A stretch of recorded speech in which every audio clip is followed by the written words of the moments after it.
एक राज्य में एक पराक्रमी राजा का शासन था। उसकी कोई संतान नहीं थी।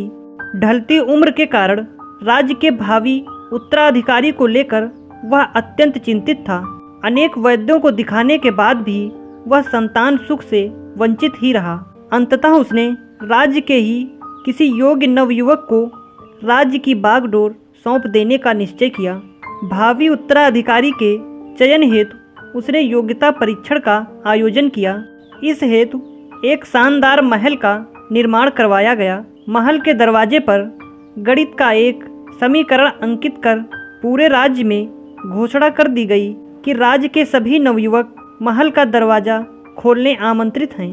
दरवाजे पर अंकित समीकरण हल कर दरवाज़ा खोलें। जो दरवाज़ा खोलने में सफल होगा उसे महल उपहार स्वरूप प्रदान किया ही जाएगा और साथ ही राज्य का उत्तराधिकारी भी घोषित कर दिया जाएगा।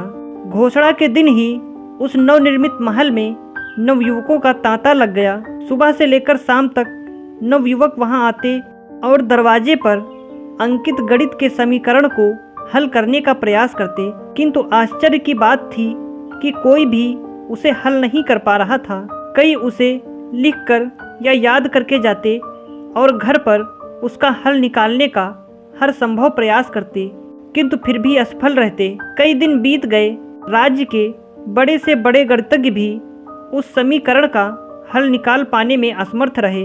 तब राजा ने दूसरे राज्यों के गणितज्ञों को आमंत्रित किया। दूसरे राज्य के गणितज्ञ आए और गणित का वह समीकरण हल करने लगे। जैसे जैसे दिन ढलता गया, एक एक करके गणितज्ञ वहां से जाते गए। अंत में मात्र 3 लोग शेष बचे। उनमें से दूसरे राज्य के गणितज्ञ थे, किंतु तीसरा गांव का एक साधारण सा युवक था। दोनों गणितज्ञ जहां गणित का समीकरण हल करने में लगे हुए थे, वहां युवक एक कोने में खड़ा होकर उन्हें देख रहा था।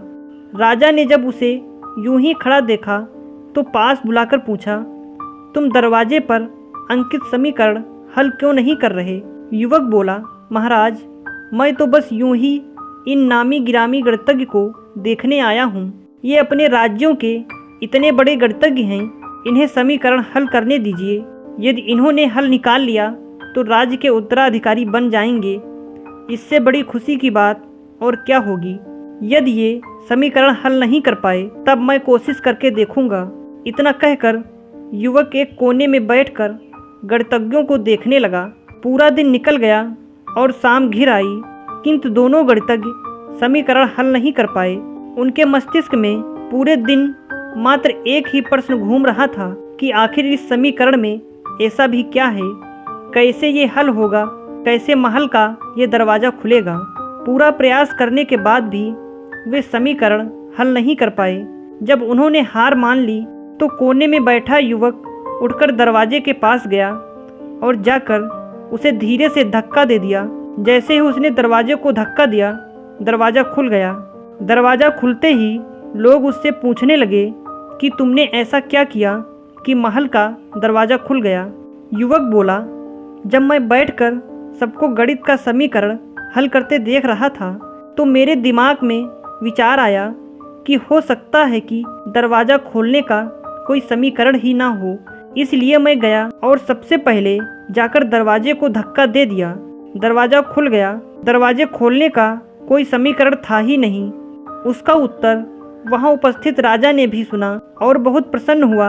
उसने युवक को वह महल भी दिया गया और राज्य का भावी उत्तराधिकारी भी घोषित किया। अगर आपको हमारी कहानी अच्छी लगी तो लाइक और शेयर ज़रूर करें और ऐसी ही कहानियाँ सुनने के लिए हमारे चैनल को सब्सक्राइब करना बिल्कुल ना भूलें।